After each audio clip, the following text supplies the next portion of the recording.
Ragam Budaya Flores Timur bersama seorang pengrajin, seniman yang mau dibilang seorang seniman yang mungkin belum banyak dikenal orang.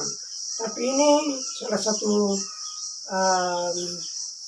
sosok pelipus tukang yang pernah pentaskan teater ya, pekan teater nasional Tony Uyo dengan Inalawo. Oke. Beliau juga seorang pengrajin. Ini membuat tas ada ini, ada perahu, dan banyak sekali yang sudah dibeli orang ya. Pernah juga dipesan oleh orang nomor 1 NTT, Bapak Gubernur, yang pernah pesan tas ya. Coba cerita sedikit awal mula kegiatan pengrajin bambu ini. Nah, sebetulnya saya tekuni bambu itu sejak tahun 2000. Tahun 2000 itu saya masih berumur kurang lebih 18 tahun. Nah, waktu itu saya sudah putuskan untuk berhenti sekolah. Saya punya ijazah SMP waktu itu. Jadi sudah putuskan untuk berhenti sekolah dan saya mulai tekuni bambu itu bersama dengan bapak kecil saya sekitar tahun 2000 ya mulainya. Dalam perjalanan itu kerja kasar, kalau mau bilang masih kerja kasar. Sampai dengan tahun 2016 itu ada program pelatihan dari Dinas Perindak Provinsi, yang mana mereka membawakan ada seorang instruktur orang Banyuwangi, orang Jawa Banyuwangi, yang memberikan pelatihan kepada kami soal souvenir dan craft yang dari bambu. Nah, itu sudah kerja halus. Sejak dari tahun itu, tahun 2016 bulan Juni sampai dengan sekarang ini, saya bekerja souvenir, rangkap juga dengan yang kasar itu.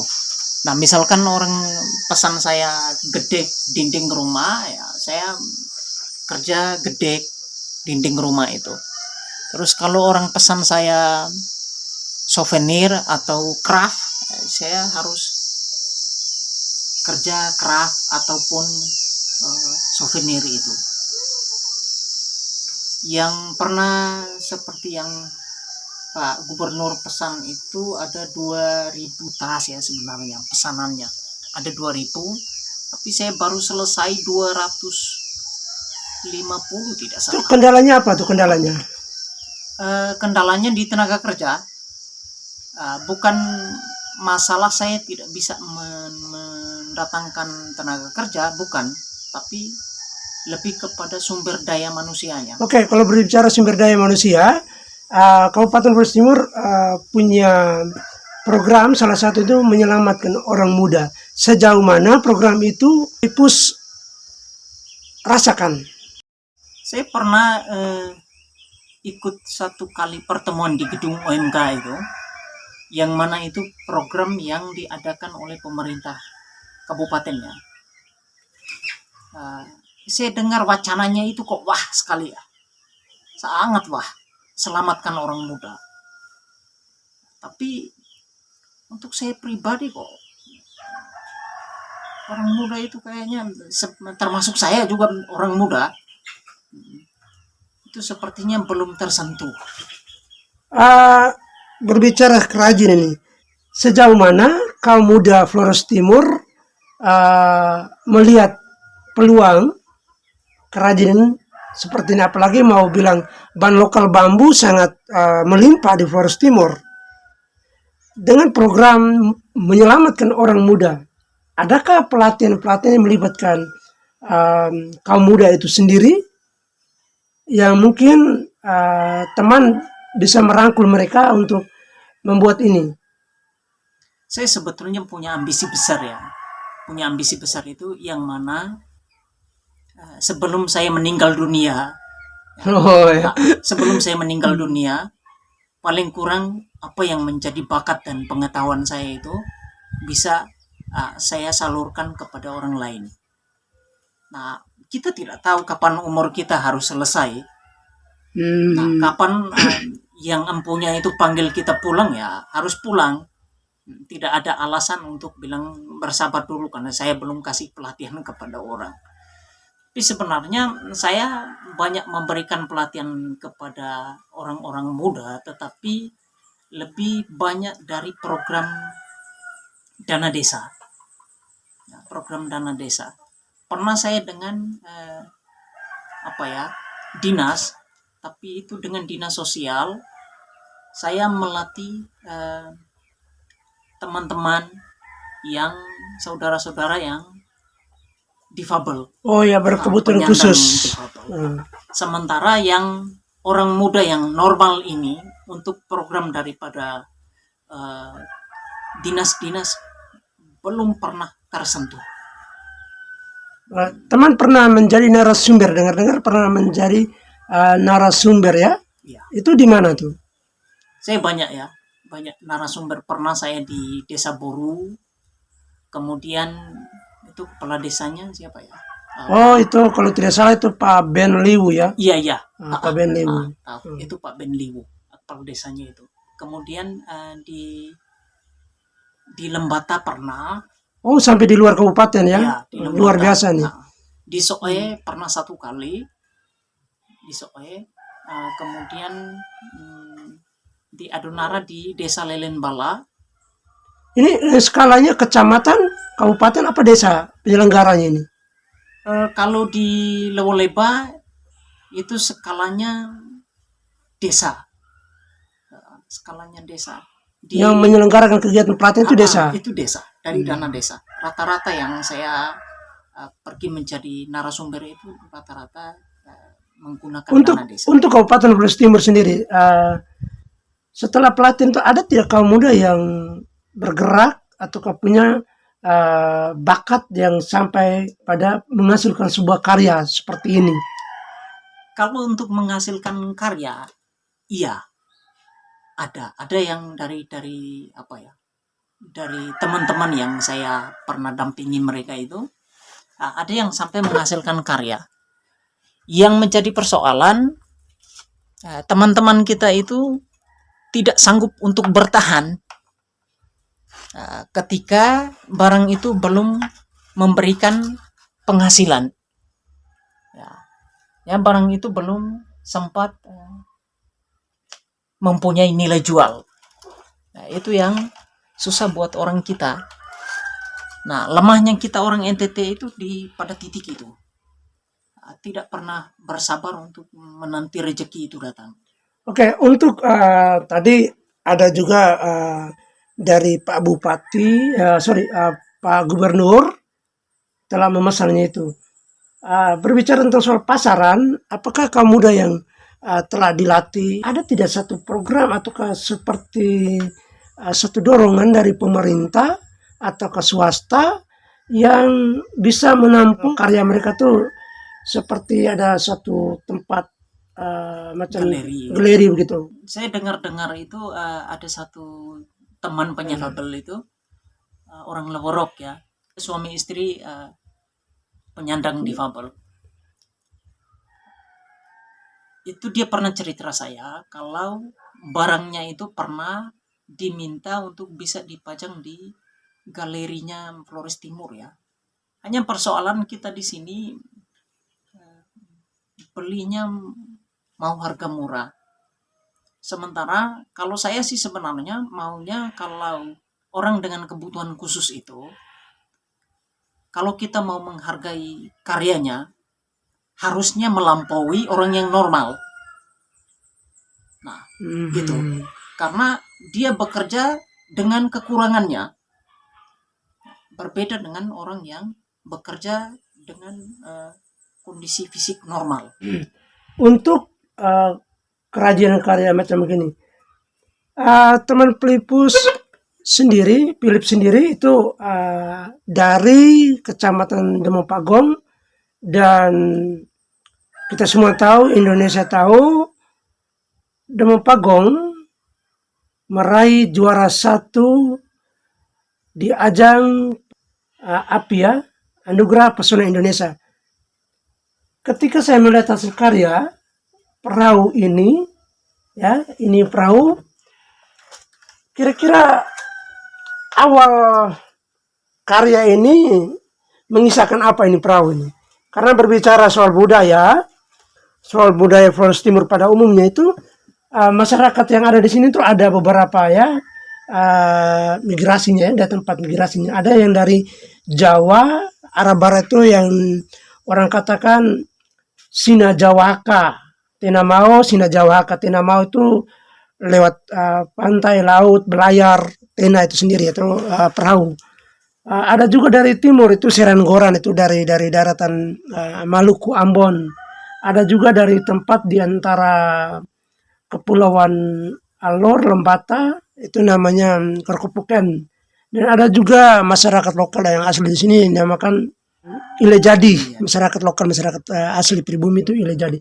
Nah, berbicara soal perahu ini, apakah ada kaitan juga dengan kata Tenamau itu sendiri, Cina Jawaka itu sendiri? Iya, sebenarnya perahu ini mewakili orang-orang di sini. Banyak suku yang berasal dari Sina Jawa, tetapi saya tidak terlalu tahu bentuk perahu atau kapal yang mereka gunakan waktu itu seperti apa. Tapi yang saya buat ini menyerupai kapal perahu pinisi. Kenapa teman Philips memakai bahan dasar untuk sebuah karya ini, usaha ini dari bambu? Bambu itu sebenarnya hidup saya, ya. Itu akar budayanya ini atau apa? Coba diceritakan sedikit. Ya, sebetulnya bambu ini nenek moyang saya itu dari Solor. Oh ya. Nenek moyang saya itu dari Solor. Kami dari Solor, ketika berangkat dari sana itu mempunyai senjata itu bambu, ya, wulo, ya.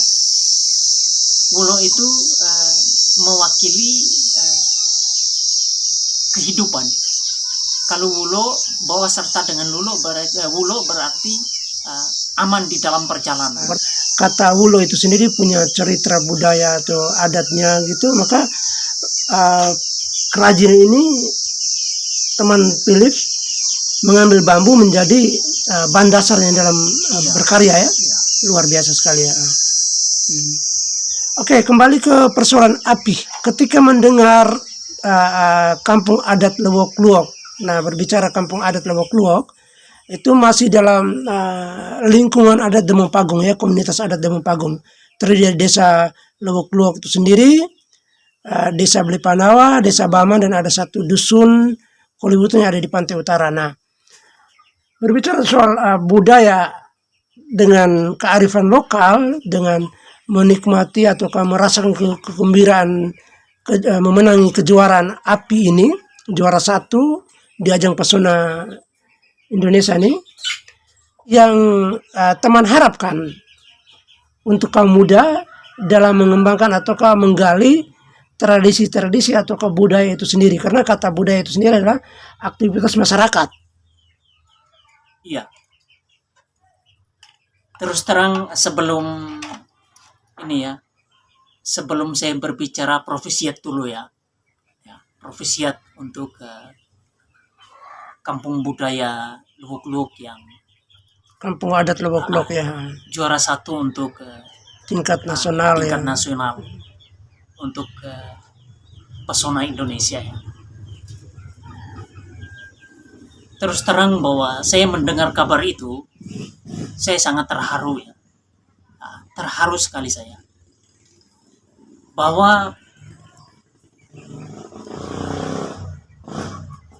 dengan menerima anugerah pesona Indonesia itu berarti roda perekonomian di Demon Pagong sendiri atau di Lowok-Lowok pada khususnya, bahwa kita harus siapkan segala sesuatu untuk bisa mendukung anugerah itu. Karena kedepannya pasti mau tidak mau banyak turis, entah itu turis lokal atau turis mancanegara, udah masuk ke tempat kita. Nah, itu yang perlu menjadi satu dorongan, satu tantangan untuk kita, bahwa apa yang perlu saya kerjakan, apa yang perlu saya isi di tengah situasi ini. Nah, dengan mendapat anugerah itu, kemudian saya tinggal diam atau harus berbuat apa. Peluang sekarang ini orang-orang kreatif. Nah, orang-orang kreatif. Orang kreatif itu ada di mana? Orang muda sebenarnya. Kalau orang muda hanya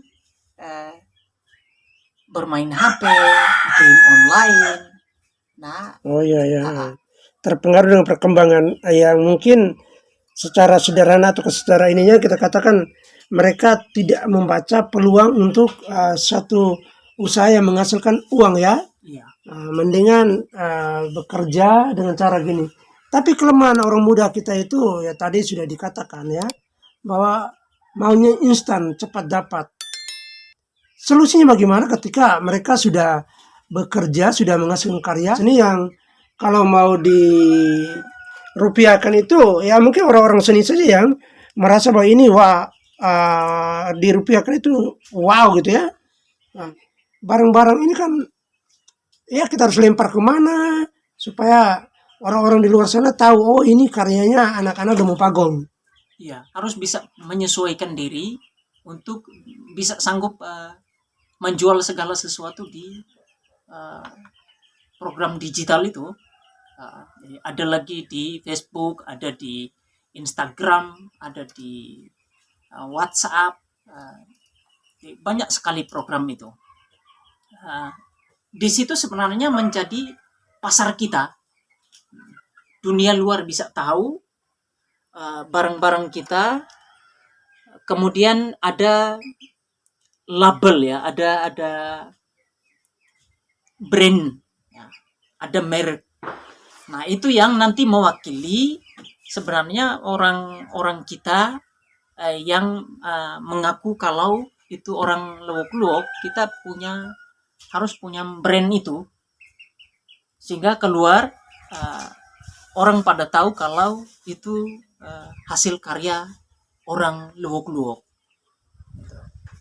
Oke, terakhir ya nih, apa pesan teman untuk orang muda atau generasi muda sekarang, nah, kembali kepada budaya? Saya pikir penghargaan yang sangat sangat besar ya untuk anugerah pesona Indonesia ini untuk Desa Lowok-Lowok, untuk persekutuan adat Demon Pagong. Demon Pagong. Saya kira mungkin bukan saatnya lagi untuk kita bermimpi. Bagaimana kita harus bangun dari tidur itu dan bisa mewujudkan mimpi kita. Paruh dari mimpi itu sudah terjawab dengan juara 1 untuk anugerah pesona Indonesia. Sehingga separuhnya lagi bisa diisi dengan kerja-kerja karya kreatif. Dengan sendirinya bisa mengangkat perekonomian masing-masing orang untuk bisa mensejahterakan kehidupannya. Itu yang saya pikir penting. Pemerintah desa, pemerintah kecamatan, pemerintah kabupaten itu bisa memberikan banyak pelatihan orang-orang muda kita untuk bisa dapat berkarya. Saya kira mungkin itu. Oke, terima kasih teman Philips. Ini karya-karyanya banyak sudah terjual ya. Tidak ada lagi yang ada di sini. Jangan lupa tekan like, subscribe, serta bunyikan lonceng notifikasi agar video terbaru di channel ini kalian dapatkan.